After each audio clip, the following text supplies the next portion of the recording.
This is going to be the elevator at 78 Beaver Road in Wethersfield, Connecticut. On a Otis Series 1.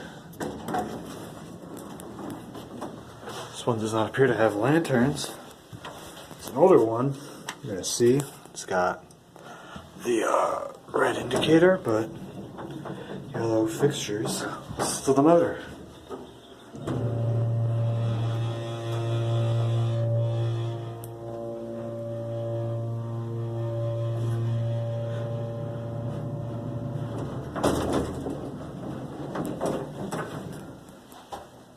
Level 2. Let's go back down to level 1. Door seems to close automatically. That's a good thing. Let's get a cab view. This is a pretty average office building elevator cab, I'd say. I mean, it's nothing special. I mean, obviously, all elevators are unique in their own way, but this one is alright.